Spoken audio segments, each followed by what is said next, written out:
Good morning class. हम लोगों ने देखा कि लास्ट क्लास में हम लोगों ने कि कितने टाइप्स की हमारी जो रिडॉक्स रिएक्शंस होती हैं, ठीक है। और हमने ऑक्सीडेशन नंबर के बारे में भी पता कर लिया था कि कैसे ऑक्सीडेशन नंबर निकालते हैं हम लोग, ठीक है। आगे चल के काम भी आएगा आप लोगों को शायद। और उसके बाद आज हम पढ़ेंगे कि redox reaction on the basis as the basis of titration, ठीक है, as the basis of titration. Redox reaction में हम लोगों को देखना है, उसमें बेसिक एप्लीकेशंस देखनी है। क्या देखनी है? Basic applications. और कहाँ पे हम रिडॉक्स रिएक्शन का यूज़ करते हैं, प्रैक्टिकल लाइफ में कहाँ से हम यूज़ करते हैं, ठीक है। हम इसके बारे में बहुत सारी चीज़ें पढ़ेंगे, जैसे कि इलेक्ट्रोकेमिकल सेल्स होते हैं, उसमें हम रिडॉक्स रिएक्शन का यूज़ होता है, ठीक है। तो इसी प्रकार से अगर हम देखें तो जो रिडॉक्स रिएक्शन होती है उसको हम प्रैक्टिकल लाइफ में कैसे यूज़ करेंगे, इसको मैं आपको बताऊं। इसका जो टाइट्रेशन वाला पार्ट है ये बहुत इंपॉर्टेंट पार्ट भी है, क्योंकि इसमें से डायरेक्ट क्वेश्चंस आते हैं काय में। जैसे कि जेईई एडवांस दे रहे हो आप, मेंस दे रहे हो, सॉरी मेंस दे रहे हो, तो इसमें डायरेक्ट क्वेश्चंस आएंगे आप लोगों के। बहुत इजी इजी क्वेश्चंस बनते हैं, जैसे कि फिर और हाँ, ट्वेल्थ जो अपना रहा ट्वेल्थ है, ट्वेल्थ में भी इसका आपको प्रैक्टिकल भी करवाया जाएगा, बहुत अच्छी तरीके से करवाएंगे ट्वेल्थ में जिसका जो प्रैक्टिकल होगा, ठीक है। तो आइए हम समझते हैं टाइट्रेशन क्या होता है पहले। तो जो टाइट्रेशन होता है as the important use of redox reaction in done in volumetric analysis solution, ठीक है। तो हम इसमें क्या करेंगे, किसी सॉल्यूशन का एक वॉल्यूम ले लेंगे, उसको एनालिसिस करेंगे, ठीक है। किसी भी सॉल्यूशन का, किसी भी मतलब सॉल्यूशन तो किसी चीज़ से मिलकर ही बनता है, पहली बात तो उसका जो है हम एक वॉल्यूम ले लेंगे। अब उस वॉल्यूम को हम क्या करेंगे, अ, उस वॉल्यूम को हम क्या करेंगे कि मतलब मैं ये कहना चाह रहा हूँ कि जो process of volumetric analysis two solution are made to react, तो उस वॉल्यूम में क्या करेंगे, हम दो सॉल्यूशन को रिएक्ट करवाएंगे, ठीक है। दो रिएक्टेंट को रिएक्ट करवाएंगे। अब बोलेंगे ये दो रिएक्टेंट आए कहाँ से, है ना। तो मैं आपको सिर्फ टाइट्रेशन बता रहा हूँ। टाइट्रेशन में क्या करना होता है कि जो अननोन कंसंट्रेशन होती है किसी भी सॉल्यूशन की, उसको निकालते हैं हम कंसंट्रेशन सॉल्यूशन, मतलब नोन कंसंट्रेशन सॉल्यूशन के थ्रू निकालते। सिंपल भाषा में अगर हम बोलें, आपको एक्स की वैल्यू दे रखी है तो आपको वाई की वैल्यू निकालना है, ठीक है। मैथ्स की टर्म्स में बोलें, एक्स की वैल्यू आपको दे रखी है और वाई की वैल्यू आपको निकालना है। तो क्या होता है कि टाइट्रेशन में क्या होता है कि titration is a process in which that volume of reactants is determined with complete a chemical reaction at a point, ठीक है। तो जो रिएक्टेंट जो टाइट्रेशन की जो प्रोसेस होती है, इसमें वॉल्यूम निकालते हैं रिएक्टेंट्स की, ठीक है, जब रिएक्शन जो है कंप्लीट हो जाएगी। ये अभी मैं सिर्फ बोल के बता रहा हूँ, मैं आपको एक एग्जाम्पल के थ्रू समझाऊंगा। एग्जाम्पल के थ्रू कैसे समझाऊंगा, मैं बहुत ही ईजी तरीके से उस एग्जाम्पल को लूँगा। उसके पहले मैं आप लोगों को चीज़ें बताऊंगा क्या क्या चीज़ें होती हैं एक्चुअली में, ठीक है। कोई भी चीज़ को आगे बढ़ने के लिए सबसे पहले मैं आपको उसका बेसिक क्लियर करवा रहा हूँ, ठीक है। अभी आप देखिए टाइट्रेशन बेसिकली होता है क्या, और किसके थ्रू होता है, और कैसे कैसे होता है, और ये इसको हम रिडॉक्स रिएक्शन के थ्रू कैसे पढ़ सकेंगे, ठीक है। आइए देखते हैं। तो जो टाइट्रेशन है बेसिकली, जैसे कि हम फिजिक्स और केमिस्ट्री में जो प्रैक्टिकल करते हैं, बस वही यही चीज़ है, ठीक है। ये चीज़ वही है, इसको हमें बुक्स की टर्म्स में पढ़ना है, ठीक है। अभी मैं सबसे पहले क्या करूँगा, मैं ये बताऊँगा कि टाइट्रेशन का सबसे बेसिक जो पॉइंट होता है वो होता है एसिड और बेस टाइट्रेशन, ठीक है।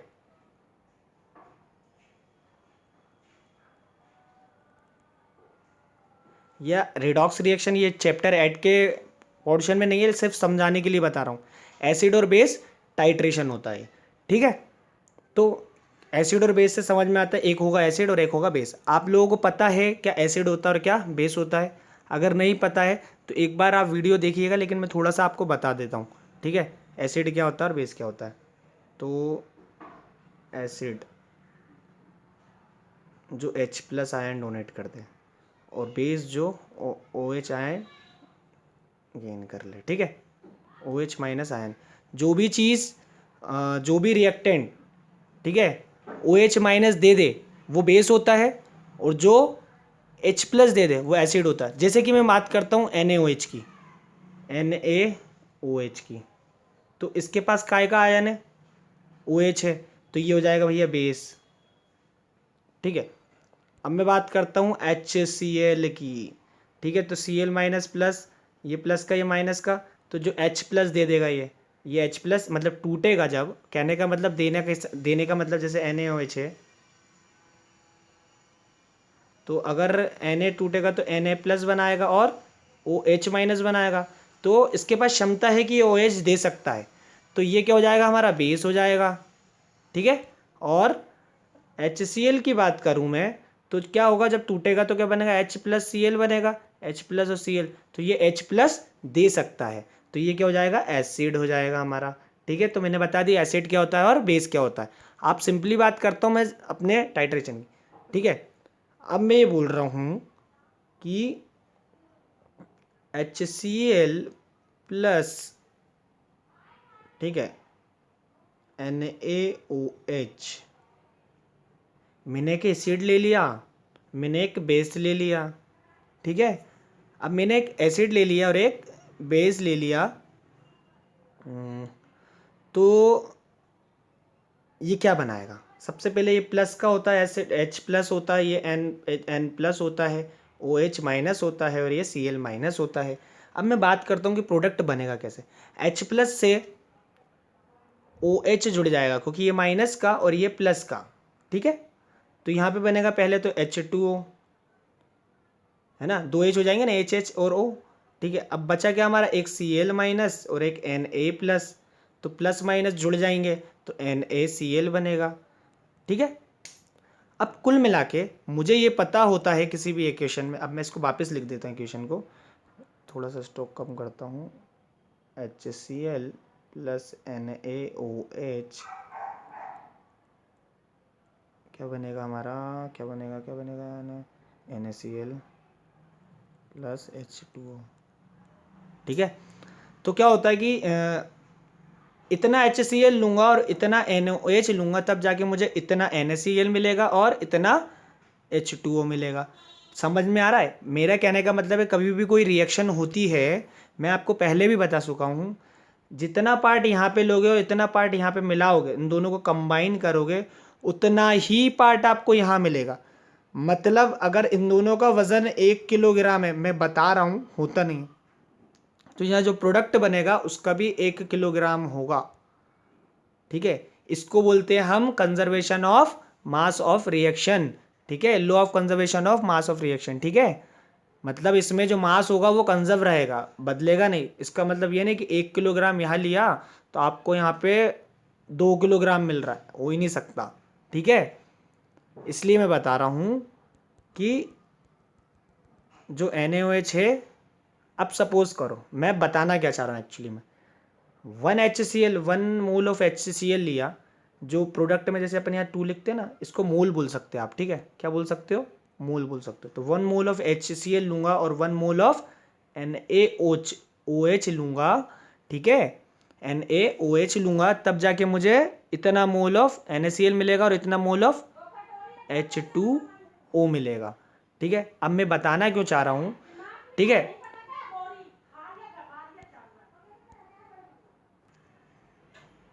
ठीक है, तो ये तो हमारी रिएक्शन हो गई कि भैया 1 मोल लूँगा NaCl का, NaOH का, और 1 मोल लूँगा HCl का, तो मेरे को मिलेगा सॉल्ट, सोडियम क्लोराइड। ठीक है, लेकिन क्या होगा, मैं ये बताना चाहता हूँ आपको कि क्या pH वैल्यू होती है और क्या हमारी बेस वैल्यू, pH वैल्यू होती क्या है। ठीक है, pH सेंसिटिव होता क्या है, उसमें हम क्या इंडिकेटर्स यूज़ करते हैं। ठीक है, मैं अभी आपको बताता हूँ।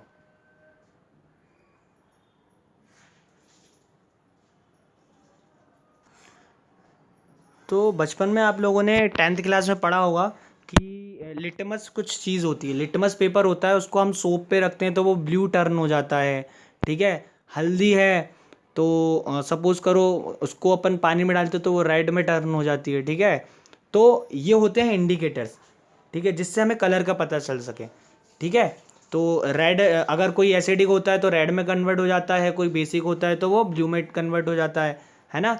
तो ये बचपन की सारी चीज़ें हैं, उसको बोलते हैं इंडिकेटर्स। यहाँ पे लेकिन कुछ चीज़ होती हैं जिसको हम सॉल्यूशन के तौर पे बांधते हैं, जैसे कि यहाँ पे फिनोल्फ्थेलिन होता है, फिनोप्थेलिन होता है, फिनोप्थेलिन, जो कि हम रिडॉक्स रिएक्शन में काम करेंगे, ठीक है। इससे क्या होता है कि जब भी कोई सॉल्यूशन में किसी भी चीज़ की, जैसे कि मान लीजिए मैंने बताया आपको,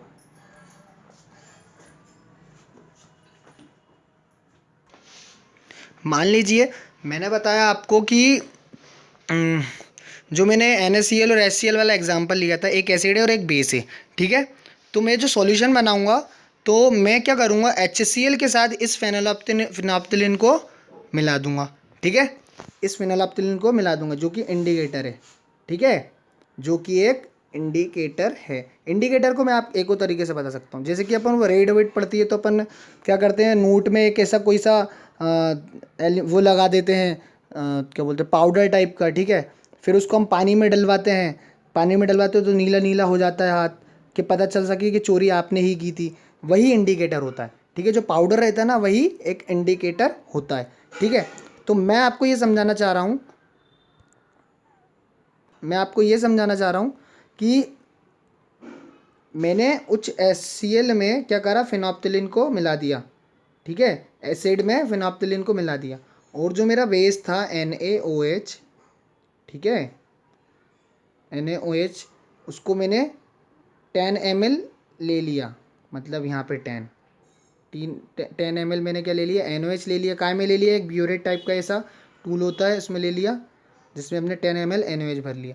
अब मैंने क्या किया, सॉल्यूशन बनाया HCl और फिनोप्थेलिन का, ठीक है, फिनोप्थेलिन का एसिड बनाया। अब मुझे पता है कि 10 ml HCl ही 10 ml NaOH को न्यूट्रलाइज करके क्या बनाएगा, NaCl बनाएगा, ठीक है। 10 ml लूँगा, 10 ml में तभी 10 ml NaCl बनाएगा। समझ में आती बात, ठीक है। लेकिन क्या होगा, जैसे ही क्या होगा, ये जो 10 ml है, सपोज करो 10 ml NaH में क्या करूँगा मैं, यहाँ पे ऐसे ऐसे घुमाने वाला एक स्क्रू रहता है, नल टाइप का रहता है, ठीक है। मैंने NaOH ले लिया 10 ml। अब जो एसिड है, जो मैंने यहाँ पे इस बीकर में ले रखा है, ठीक है, इस बीकर में ले रखा है, इसमें एक एक बूंद करके डालूंगा मैं, ऐसे एक एक बूंद करके डालूंगा, एक एक बूंद करके डालूंगा, एक एक बूंद करके डालूंगा। जैसे ही 10 HCl 10 ml HCl और 10 NaH मिलेगा तो NaCl बनेगा, ठीक है। समझ में आ रही बात। लेकिन सपोज करो हमारी एक रिएक्शन क्या हो गई, न्यूट्रलाइज हो गई, 10 10 मोल ऑफ HCl और 10 मोल ऑफ NaOH मिल गया, तो इक्वेशन क्या हो गई, न्यूट्रलाइज हो गई, ठीक है। अब इसमें सपोज करो एक भी मोल ज़्यादा NaOH का आ गया, एक मोल भी, जैसे यहाँ पे मान लो एक पॉइंट मैंने बूंद और डाल दी इस सॉल्यूशन में HCl के, एक बूंद और डाल दी NaOH की, तो ये क्या हो जाएगा, बेस सॉल्यूशन बन जाएगा। और जैसे ही बेस सॉल्यूशन बना तो इसका जो कलर है फिनोप्थेलिन का, फिनोप्थेलिन क्या करेगा, जैसे ही बेस होगा वो अपना कलर चेंज कर लेगा पिंक में। सपोज समझ रहे हो कहने का मतलब क्या है, कि मतलब मैंने 10 मोल HCl लिया, 10 मोल NaOH लिया, NaOH को मैंने ब्यूरेट में लिया, मतलब मैंने पाइप में टंकी में NaOH को भर लिया और गिलास में अपने क्या भर रहा हूँ, HCl में HCl, और धीरे धीरे गिलास भर रहा हूँ। जैसे जैसे मैं गिलास में NaOH डालते जा रहा हूँ, डालते जा रहा हूँ, डालते जा रहा हूँ, मज़ा आ रहा है, मज़ा आ रहा है, बहुत मज़ा आ रहा है, ठीक है। जैसे ही पॉइंट आएगा, जैसे ही एक पॉइंट आएगा जहाँ पर दोनों चीज़ इक्वल हो जाएगी, मतलब एक कुल मिला के कहने का मतलब ये कि HCl बराबर हो जाएगा, NaOH बराबर हो जाएगा। लेकिन मैंने थोड़ा सा भी NaOH ज़्यादा डाल दिया, थोड़ा सा NaOH ज़्यादा डाल दिया, तो फिनोप्थेलिन अपना रंग दिखाएगा कि भाई बहुत आगे पहुँच गए हो तुम, रुको, ठीक है, रुको, यहीं थमो। और रंग देने लगेगा वो पिंक टाइप का। मतलब हमें एक जंग दिखते तो अपन धुआं नहीं उड़ाते, ऐसे ही जंग, मतलब कहने का मतलब जैसे ही NaOH की ज़्यादा मात्रा होगी तुरंत ही वो बोल देगा कि साहब जो सॉल्यूशन है वो बेस होने लगा। तो अब इसमें हमने कंसंट्रेशन कैसे निकाली, कि अब जो पॉइंट रहता है ना, जैसे कि हम लोग कंसंट्रेशन कैसे निकाली इसमें हम लोगों ने, मैंने बताया कि टाइट्रेशन में क्या होता है, अननोन सॉल्यूशन का कंसंट्रेशन ले जाते हैं नॉन सॉल्यूशन से। तो नॉन सॉल्यूशन तो हमारा HCl और फिनोप्थेलिन का हो गया, ठीक है, जिसमें हमने कितनी कितनी मात्रा का लिया, ये कितनी मात्रा लिया, ये 10 मोल लिया और 10 फिनोप्थिलीन मिला के हमने नॉन सोल्यूशन बना लिया, मतलब कितने वजन का है कुल मिला के, समझ सकते हो एक तरीके से। फिर हमने NaOH लिया, जैसे ही NaOH लिया, NaOH तो कितना बिल्लू, ठीक है, हमें किस पॉइंट पे इसकी रीडिंग देखनी है, रीडिंग, ठीक है, कि किस पॉइंट पे इस कॉन्सेंट्रेशन सॉल्यूशन का इस अननोन कॉन्सेंट्रेशन सॉल्यूशन पे चेंज हुआ, तो उस पॉइंट पे हम लोग देखेंगे कि इसकी कंसेंट्रेशन कितनी थी उस टाइम पे। ये आप प्रैक्टिकल करोगे, आगे चल के आपको बहुत अच्छे समझ में आएगा, ठीक है, मैं जस्ट बात बता रहा था, ठीक है। अब मैं पीएच बता देता हूँ थोड़ा, पीएच क्या होता है। पीएच क्या होता है, ये कि ये एक काम आता है, जैसे कि लिटमस है, सपोज करो 0 से 1 2 3 4 5 6 7 जो होती है न्यूट्रल होती है, फिर 7 से ज़्यादा जो होती है बेसिक हो जाती है चीज़ें, और ये हो जाती है एसिडिक। कुल मिला के अगर किसी की वैल्यू जो जिस जिस भी सॉल्यूशन की वैल्यू पीएच जो होती है 7 से कम होती है वो एसिडिक होता है, जिसकी 7 से ज़्यादा होती है वो बेस होता है, और जिसकी 7 होती है एग्जैक्ट वो न्यूट्रल होता है, ठीक है, समझ में आ रहा है। अब मैं ये क्यों बता रहा हूँ, समझो। जो मैंने HCl प्लस NaOH लिया था, उसमें क्या था कि जो NaOH की वैल्यू जैसे ही मैंने 11 मोल करी, तो वो क्या हो गया, उसकी पीएच बढ़कर क्या हो जाएगी, 7 से ज़्यादा हो जाएगी, समझ रहे हो, तभी जाकर वो क्या हुआ, सॉल्यूशन क्या हो गया, बेसिक हो गया, ठीक है। ये एसिड बेस टाइट्रेशन है। अब देखो क्या होगा, हम लोग क्या करेंगे, जो हमारा रेडॉक्स है, इसमें तो हम लोगों ने, मैंने तो एसिड बेस बताया, मैंने तो रेडॉक्स रिएक्शन में क्या होता है, ऑक्सीडेशन होता है और एक रिडक्शन होता है, ठीक है। तो हम इसमें क्या लेंगे, बेस और एसिड ना लेकर एक ऑक्सीडाइजिंग एजेंट लेंगे और एक रिड्यूसिंग एजेंट लेंगे, ठीक है, एक ऑक्सीडाइजिंग एजेंट लेंगे और एक रिड्यूसिंग एजेंट लेंगे। अब जो ऑक्सीडाइजेशन एजेंट है, दोनों को बराबर मोल लेंगे, जैसे ही मोल की वैल्यू बढ़ती है, या तो रिडक्शन रिड्यूसिंग एजेंट की वैल्यू बनेगी या ऑक्सीडाइजेशन एजेंट की वैल्यू बनेगी, बढ़ेगी, ठीक है। तो तुरंत ही किसी इंडिकेटर की मदद से क्या होगा, कलर चेंज हो जाएगा। इसका इंडिकेटर है, होता है पोटेशियम पर मैग्नेट, KMnO4 इसका इंडिकेटर होता है, ठीक है। और जो फिनोप्थिलीन होता है वो बेसिक इंडिकेटर होता है। दो टाइप के इंडिकेटर, एसिडिक इंडिकेटर और एक बेसिक इंडिकेटर, ठीक है। मैं आपको कल बताऊंगा इसके आगे की कहानी, बहुत बढ़िया चीज़ है, ज़्यादा डिटेल में तो नहीं पढ़ेंगे, लेकिन मैं आपको एक थोड़ा सा बता दूंगा एक बार टाइट्रेशन करके। जैसे कि मैं NaCl बनाया हम लोगों ने HCl प्लस NaOH से। ये क्या था, एक एसिड बेस टाइट्रेशन था, बहुत इजी टाइट्रेशन था, जिसको बच्चों को ये चीज़ आना चाहिए, ठीक है। इसी से आप टाइट्रेशन समझते हैं। मैं अभी भी बोलूँगा कि मेरी ये सेटिस्फाइड वीडियो नहीं है इसको समझाने के लिए, क्योंकि ये चीज़ है प्रैक्टिकल, और जब तक आप प्रैक्टिकल नहीं करोगे तब तक मज़ा नहीं आएगा। फिर भी मैंने अपनी पूरी कोशिश करी है कि आपको इसमें पीएच समझ में आए, पीएच क्या होता है और क्या टाइट्रेशन होता है ये समझ में आए। टाइट्रेशन कुछ भी नहीं, जस्ट एक प्रोसेस है किसी भी सॉल्यूशन को चेक करने की, ये कि एसिडिक है या बेसिक है या ऑक्सीडाइजिंग एजेंट है या रिडक्शन एजेंट है, इस प्रकार की चीज़ें को नापने की एक प्रोसेस कह सकते हो आप, कि कितना कंसंट्रेशन है इसमें, कितना एसिडिक है और कितना ये बेसिक है, समझ रहे हो, कितना एसिडिक है कोई सॉल्यूशन, कितना बेसिक है। मतलब एक पानी का गिलास ले लो जिसमें शक्कर डालो, एक नमक का इसमें जिसमें एक में नमक डालो, तो आपको ये बताएगा कि इसमें कितना नमक है और इसमें कितना शक्कर है, ठीक है। बस मैं इतना समझाना चाहता हूँ, बाकी मैंने पूरी कोशिश करी आपको इंडिकेटर समझ में आए। इंडिकेटर का तो बहुत ही अच्छा एग्जांपल दिया था मैंने, कि कभी कोई चोरी करता है बैंक में, जैसे कि वो रेट डलती है, ठीक है, तो क्या करते हैं कि जो अपना ही बंदा बेच के क्या करता है, रेट डालने पे वो नोट पे क्या करता है, वो फिनोप्थिलीन टाइप का कुछ इंडिकेटर रहता है, जिसे वो पाउडर के तौर पे छिड़क देता है नोट पे, ठीक है। तो जिस जिसके हाथ से वो गुजरेगा उसको अगर हम जो HCl वाला सॉल्यूशन है उसमें हम मिलाकर देखें, उसको पानी में डलवाएंगे, तो वो जो कलर है छोड़ देगा नीला, कि हाँ भाई आप ही थे जिसने चोरी की थी, आपने आपने ही रिश्वत ली थी, ठीक है। तो वही पाउडर जो होता है वो इंडिकेटर होता है।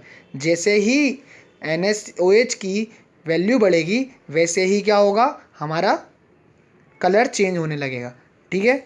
बहुत इजी मेथड में बताया, समझ लीजिएगा और अच्छे से समझिएगा इस चीज़ को और पढ़िएगा। ये आपके अभी का काम, अभी तो कोई काम नहीं आएगा ज़्यादा, लेकिन हाँ आपके 12th में बहुत ज़्यादा काम आने वाला है ये चीज़, ठीक है। आगे क्लास हम कल कंटिन्यू करेंगे। अभी के लिए bye bye, take care, sweet dreams, मतलब स्वीट ड्रीम्स तो ना सोते समय बोलते, सॉरी। Bye bye.